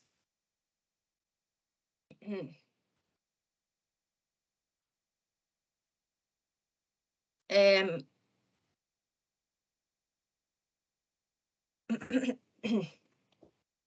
Sófocles es el máximo representante, como te decía, de la tragedia antigua, y eso que hay varios trágicos importantes en Grecia. Está Esquilo, que es un antecedente, muy buen también escritor de tragedias, considerado el padre de la tragedia antigua, es Esquilo. Luego está Sófocles y también posteriormente Eurípides, que también es muy talentoso. Sin embargo, a lo que decíamos, Sófocles es el máximo exponente. Las razones de por qué es el máximo representante tienen que ver con que es alguien que va a centrarse mucho más en sus héroes y que va a desarrollar mucho mejor sus personajes. Eso lo lleva a cabo mediante los diálogos y las expresiones que usa. Este es un punto importante. Profundiza en las motivaciones de los héroes, hace mayor hincapié en su mundo interno, en su psicología o su forma de pensar o de actuar. Si pensamos en Edipo, es un muy buen ejemplo de lo que sería un héroe, pues, un héroe bien redondo, bien conformado. Edipo es el rey de Tebas, es un hombre poderoso y rico. No tendría por qué complicarse la vida si se quiere, ¿no? Pero cuando cae la peste en el pueblo de Tebas, que es su pueblo, él va a luchar hasta el final, ¿no? Va a lucharla hasta el final para mantener, pues, a salvo a su pueblo. incluso cuando comienza a notar que eso le puede perjudicar. Y ahí está el punto clave de estos personajes, ¿cuáles son sus motivaciones? Las motivaciones de Edipo es salvar a su pueblo, es hacer el bien, es librarlos de la peste, es actuar justamente porque además quiere capturar a un asesino. Es básicamente todo lo que sería actuar por la verdad y la justicia, el honor y el bien. Y en vez de obtener la recompensa, va a hacer todo lo contrario, porque va a descubrir algo terrible y va a obtener un castigo del mismo tipo, ¿no? De la misma medida. Entonces, hay todo este desarrollo del héroe como un hombre justo y que busca el bien, pero que sin embargo no va a obtener, pues, ¿no? Buenas recompensas. Em, Algo que hace Sófocles para agilizar mucho las obras trágicas es aumentar el número de actores. Hay más de 2 actores en estas obras. ¿Qué significa eso? Que pueden hasta 3 actores conversar entre sí y eso asemeja más a la conversación de, digamos, el día a día, ¿no? Antes de Sófocles, por ejemplo, en las obras de Esquilo, como máximo hablaban 2 actores en escena. Esto era para no confundir al público, que todavía era un público que no estaba tan acostumbrado a la tragedia. Recordemos que es algo nuevo, ¿no? Es como que yo te ponga a ver televisión por primera vez, ¿no? Cuando nunca antes en siglos ha existido eso. Entonces, salvando las distancias, esta es la televisión de hace pues 2500 años atrás, ¿no? Y para que no genere confusión, para que sepas quién está hablando con quién, siendo tu espectador, no vas a poner a hablar a 10 personajes de arranque, no. Eso puede ser después, pero en principio eran solo 2 personajes que hablaban. Y lo que hace Sófocles para ser un poco más ágil es aumentar a 3, que pueden entre ellos hablar. Y el público tiene que estar atento, tiene que estar despierto, tiene que saber quiénes están hablando y, y seguir un poco ahí el diálogo dramático. Em, Se dice que además amplía la acción dramática, que significa pues que hace más con, genera más acción o más giros o más intrigas o más cambios en el relato con menos tiempo, con menos, digamos, páginas, ¿no? Si nosotros leemos Edipo Rey es una obra cortita, Edipo Rey es una obra cortita, cortita. Es increíble porque de verdad es una joya, una obra magistral que le da unos giros, ¿no? Bastante increíbles, mucho más pues hace años, hace más de 2000 años. Eh, y eso es muy interesante porque hace como que la acción se diversifique, que uno mantenga la intriga, que uno sepa qué va a pasar, que uno quiera saber, mejor dicho, qué va a pasar después. Entonces, tenemos esta acción dramática más amplia. em, Hay que tener en cuenta que el final de la obra, que todos tal vez nosotros lo conocemos o la mayoría de nosotros probablemente lo conozca, era algo que también los antiguos griegos conocían. ¿Ya? La historia de Edipo era una historia muy famosa, la historia del hombre desgraciado que se casó con su madre, ¿no? Que mató a su padre. Entonces, nuevamente, para mantener entonces en vilo o para mantener la intriga, considerando que ya muchos sabían el final, en la historia lo que importa no es tanto el final, no es tanto que Edipo haya matado a su padre y se haya casado con su madre, que al fin y al cabo son hechos que él ha cometido años atrás sin saber que estaban mal, sin querer hacer el daño a nadie, mucho menos a sí mismo. El punto central es que él ha cometido todo esto y ha estado viviendo pues la vida de rey y no sabe, ¿no? No lo sabe, no sabe la desgracia que está sobre sus hombros. Entonces, el que él descubra todo esto es el trasfondo en realidad más intrigante y más duro de la tragedia. Otro punto en cuanto a Sófocles es que se cultiva la obra individual. ¿Qué significa esto? En la antigüedad griega eran muy usuales las obras que se presentaban por 3 entregas. Las tragedias solían ser así, solían elaborarse en lo que se denominan trilogías. Eso lo pone además muy de moda Esquilo, que era el padre de la tragedia antigua, y luego en las competiciones de escritores, porque habían grandes competiciones que eran los Juegos Florales, que hasta ahora existen, ahí notamos la influencia que tiene desde la antigüedad griega, ¿no? Pero en estas competiciones también se solían presentar de 3 en 3 las obras. Y lo que pasaba con estas trilogías es que necesitabas conocer las 3, leer los 3 libros o ver las 3 representaciones para entender la historia del héroe, para entender completamente de qué trata, digamos, ¿no? La historia. Entonces, en el caso de Edipo Rey se sospecha que también puede que haya sido parte de una trilogía. No significa que no escriba trilogías o que no sean importantes, sino que una sola obra, la obra individual, basta para entender la historia de Edipo. No es obligatorio, necesario que las otras 2 uno las conozca. Entonces, en ese sentido es que le da más importancia a cultivar la obra individual. Basta con Edipo Rey, que además es una obra cortita, para entender, ¿no?, todos estos desenlaces.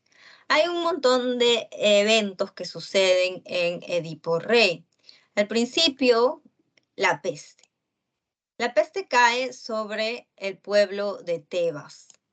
Edipo Rey, hay que tener eso en cuenta, nos habla de la historia de Edipo ya siendo un hombre maduro, ya siendo rey de Tebas, ya habiéndose casado con Yocasta, que es su reina, y ya él estando en el poder.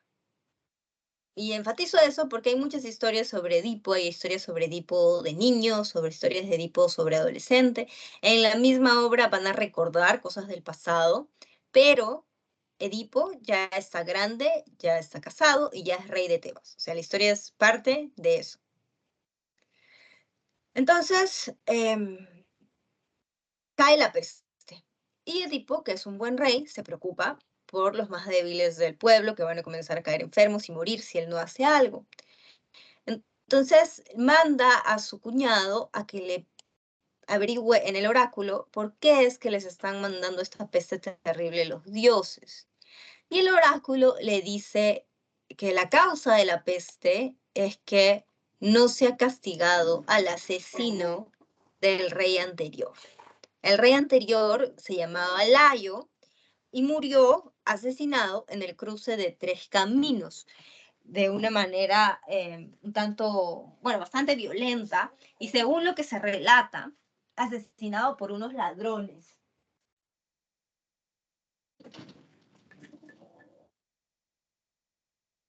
Entonces, Edipo va a comenzar sus averiguaciones para definir quién mató a Layo.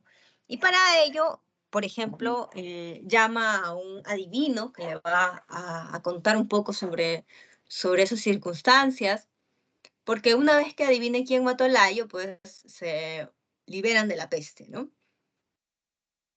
Y lo llama a Tiresias, que es este viejo adivino, además, un viejo ciego adivino. Y Tiresias al principio se pone muy enigmático, le dice, a ti no te conviene saber la verdad, y pues básicamente pues le da muchas vueltas al asunto. Hasta que finalmente Edipo lo emplaza, lo insta, ¿no?, y de manera mucho más enérgica a que le revele lo que sabe, porque supuestamente este viejo sabe ver el pasado, el presente y el futuro, tiene todo, ¿no?, para decir lo que sucedió. Y Tiresias por fin ahí le contesta recién, ¿no?, al final, que tú eres el mismo hombre al que buscas, ¿no? O sea, tú eres el asesino que buscas. Edipo no entiende de lo que había estado hablando pues tan enigmáticamente, y ahora le dice esto, no termina de entender, le dice, me estás acusando de un crimen, el mismo rey, ¿no?, le estás acusando de un crimen.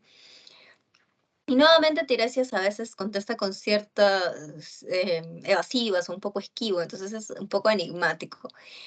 Y Edipo queda confundido, pero además molesto con el viejo, porque cree pues que lo está acusando en vano para salir del paso, y que se ha puesto en confabulación con su cuñado para quitarlo del trono, para ellos quedarse con el poder, sobre todo el cuñado, que supuestamente era el que quería ser el rey, ¿no? Entonces Tiresias se va ofendido, diciendo que él no necesita, ¿no?, tomar el poder de nadie, y que él no ha pedido ir con Edipo, que Edipo fue el que pidió sus servicios. Y finalmente, cuando Edipo, molesto con Tiresias, le dice: ¿para qué te llamé? No eres un pobre ciego, y un pobre viejo ciego. Tiresias le contesta diciéndole que no lo desprecie tanto porque su destino es muy similar, y que al final de ese día Edipo también va a ser un hombre ciego, y además va a ser el más desgraciado sobre la tierra, le dice. Bueno, Tiresias se va. Edipo habla con Yocasta también. Yocasta insiste en la versión de que han sido varios asesinos, al parecer varios ladrones. Pero Edipo está asustado porque Yocasta le comenta este detalle de que el rey Layo había muerto en el cruce de tres caminos. Al parecer, justo antes de la entrada de Tebas, había tres caminos muy angostos que se encontraban uno con otro, y en el que no podían pasar las naves, los transportes fácilmente. Edipo se asusta con este detalle porque el cruce de tres caminos es el lugar donde él también tuvo un altercado cuando llegó a Tebas. Eso no se lo cuenta a Yocasta, solamente la escucha. Yocasta cuenta que cuando estaban en este cruce de tres caminos, al parecer, según lo que ella ha escuchado, ¿no?, la versión que tiene, el rey Layo tenía, me parece que eran 5 acompañantes. Iban en su carroza y se van a cruzar con unos ladrones que supuestamente son estos asesinos, ¿no?, que los quieren asaltar. Y como obviamente pues no se dejan, los protectores del rey Layo y el mismo rey van a enfrentarlos, para la mala suerte de que los terminan matando. A todos excepto a uno, le cuenta Yocasta. Hubo uno que se escapó. Ese único hombre era un sirviente muy leal de Layo, y ahora está viviendo alejado de Tebas, ya no quiere saber nada. Quería representar que había uno que sobrevivió acá, digamos, este circulito. Y ese único representante o sobreviviente ya no está cerca del palacio, lo tienen que mandar a traer de muy lejos. Edipo quiere hablar con él, quiere que le cuente cómo fueron esas circunstancias de la muerte de Layo. Edipo está un poco asustado porque él, cuando pasó por ese cruce de tres caminos, se enfrentó a una comitiva de hombres, pero él solito los derrotó y mató, él creía que a todos, ¿no? Entonces, Edipo se asusta, pero trata de ser precavido. Al mismo tiempo, Yocasta también ya le dice que no es necesario que averigüe tanto, que se está metiendo en problemas por las puras, ¿no?, que lo deje ahí, nada más. Pero Edipo está muy empecinado, muy determinado a obtener la verdad. Entonces manda a llamar al sobreviviente de la matanza. El sobreviviente es este único hombre, ¿no?, que había escapado, está viviendo en el campo. Al parecer, luego nos enteramos, no quería vivir para nada cerca del palacio, porque le parecía un horror lo que veía en palacio. Y lo que veía en palacio es que el asesino del rey anterior era el nuevo rey, y que además se había casado con la esposa de aquel al que mató. Pero no solamente eso, este sobreviviente de la matanza, este único hombre pues que logró escapar a la espada de Edipo, era un sirviente leal de Layo desde muchos años. Edipo era apenas un bebé, y lo rescató porque a él le encargan que lo arroje a los peñascos de las montañas, que lo mate, ¿no?, al bebé Edipo. Pero ese hombre pues siente mucha pena por el bebito y no entiende por qué pues, sus padres, que son Layo y Yocasta, lo quieren matar. Así que decide mejor alejarlo, llevarlo muy lejos, a unas tierras llamadas Corinto. Ahí en Corinto es donde Edipo se cría y cree que sus padres son los viejos reyes de Corinto.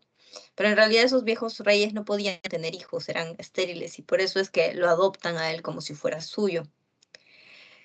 Ahí hay toda una confusión. Edipo cree que esos son sus padres y cuando todavía era chiquillo, ¿no? Con 13 años encima, el oráculo le dice que se va a casar con su madre y va a matar a su padre. Edipo se asusta y huye de Corinto porque cree que va a matar a su padre adoptivo y casarse con su madre adoptiva. No sabe que son sus padres adoptivos, cree que son los verdaderos, ¿no?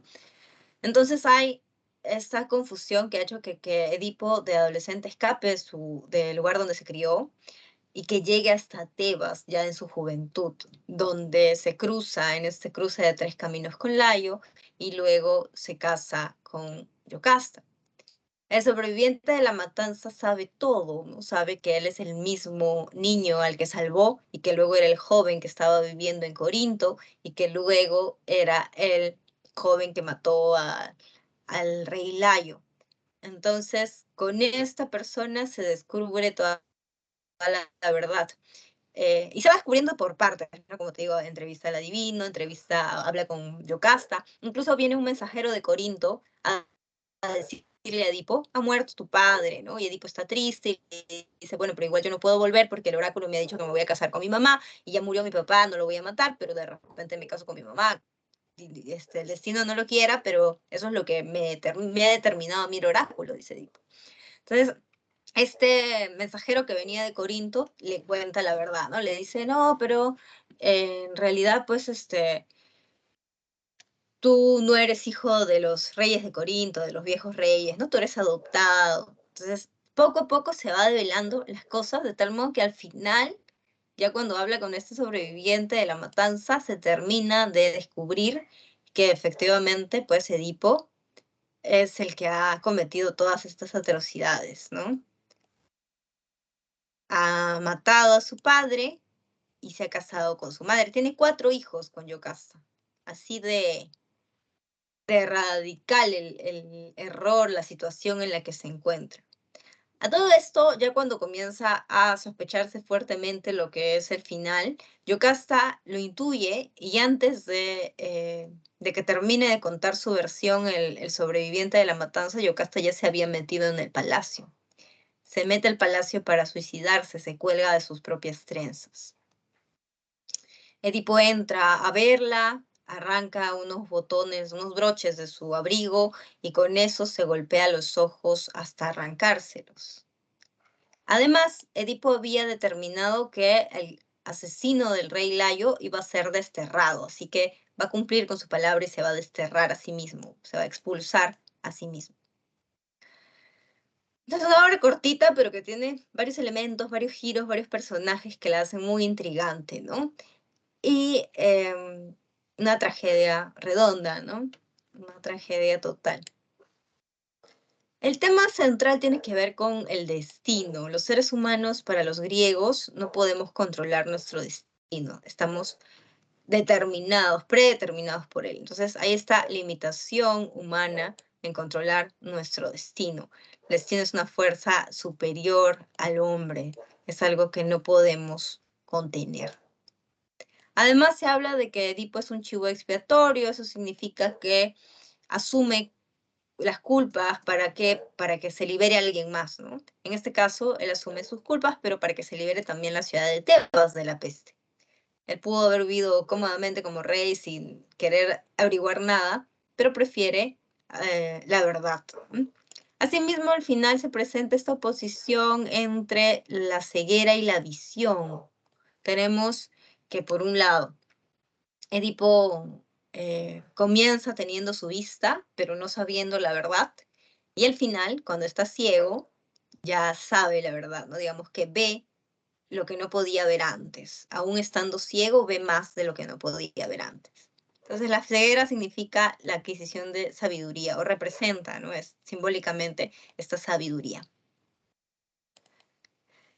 Listo, chicos. Entonces, en pantalla están las claves de esta semana. Les pediría, por favor, que tomen una captura de las 10 claves. Siempre va a haber preguntas en su cuadernillo. Y como ven, en nuestra sesión no se responde, no se pueden solucionar porque sería demasiado tiempo. Y por eso es que también cualquier cosa me pueden consultar, sí, por el chat, si hubiera alguna duda o algo. Les agradezco su tiempo, su atención. Es una sesión larga. Cuídense mucho. Cuídense mucho. Y entonces nos encontramos la próxima clase. Hasta luego, chicos. Cuídense. Hasta la próxima. Hasta luego, mis. Hasta luego, mis. Gracias. Hasta luego. Gracias. Hasta luego, mis. Gracias. Chao. Hasta luego.